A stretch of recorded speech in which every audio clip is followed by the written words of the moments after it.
నేను దేవుణ్ణి నమ్ముకున్నటువంటి సమయంలో, హైదరాబాద్లో ఉన్న సమయంలో ఒక మంచి పుస్తకం నా చేతికి వచ్చింది.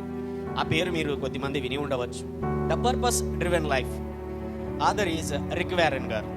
రిక్ వారెన్ ప్రపంచంలో అది ఎక్కువగా సేల్ అయినటువంటి క్రిస్టియన్ బుక్స్లో ఇది కూడా టాప్లో ఉంటున్నది.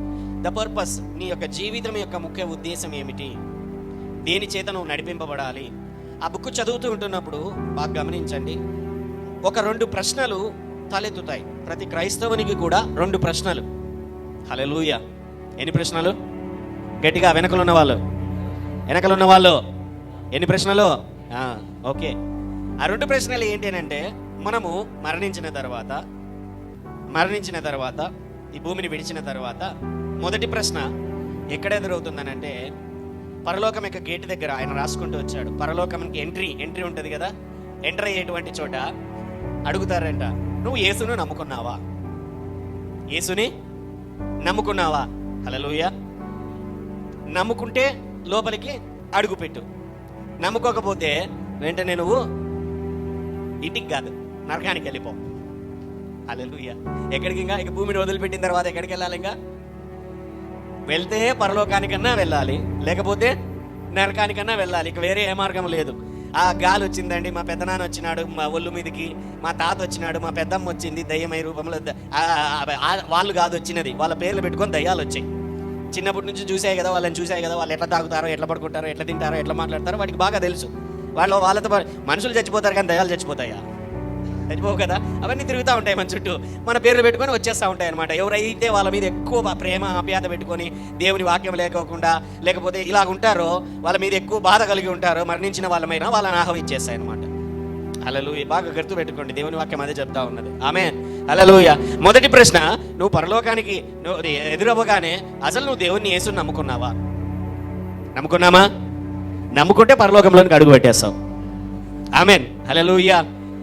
రెండవ ప్రశ్న ఏంటి అని అంటే, వెళ్ళిన తర్వాత అడుగు పెట్టావు, ఇంకా బయటకు ఏం పంపించాను నేను.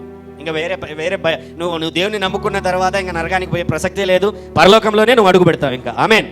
హల్లెలూయా. కొంచెం మంది అనుమానంగా ఆలోచిస్తాను, నేను పోతానా అసలు అని చెప్పి. ఆ అనుమానం ఉన్నట్లయితే నీ రక్షణను ఒకసారి నిర్ధారణ చేసుకో దేవుని వాక్యము ద్వారా. దైవజనులు కలిసి, అయ్యా పాస్టర్ గారు నాకు రక్షణ ఉందా లేదా, నీ జీవితంలో ఏంటి అసలు, నీ యొక్క లోపం ఏంటి, నీ విశ్వాసంలో లోపం ఏంటి, నువ్వు తెలుసుకోకపోతే కన్ఫ్యూజన్లో ఉండి నీకు రక్షణ లేని పరిస్థితుల్లో ఉన్నావు అని అంటే నిన్నెవరు కాపాడలేరు. నువ్వు తెలుసుకోవాలి ఆ సత్యాన్ని. హల్లెలూయా.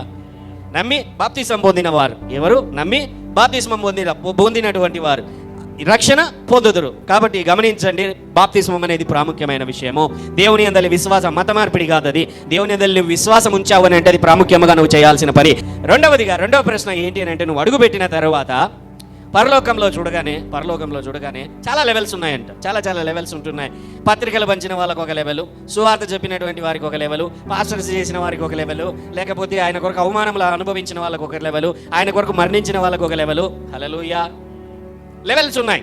మళ్ళీ ఈ లెవెల్స్లో ఏంటి అని అంటే, ఈ లెవెల్స్లోకి వెళ్ళడానికి మాత్రమే కాకోకుండా ఇంకా బైబిల్లో దేవుని యొద్ద నుంచి కిరీటములు అనేటువంటి విషయం కూడా నేను పంచుకుంటాను. కిరీటములు అనేటువంటివి కూడా ఏర్పాటు చేయబడ్డాయి. ఇప్పుడు ఎంటర్ అయినటువంటి వ్యక్తి ఎక్కడ కూర్చోవాలి? ఆమేన్.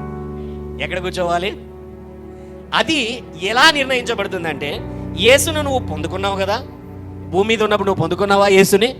పొందుకున్నటువంటి ఆ యేసుని నువ్వు ఏం చేశావు? హల్లెలూయా. పాస్టర్ గారు జాగ్రత్తగా లోపల దాచిపెట్టుకున్నానండి. హల్లెలూయా. దాచిపెట్టుకున్నాను అనమాట.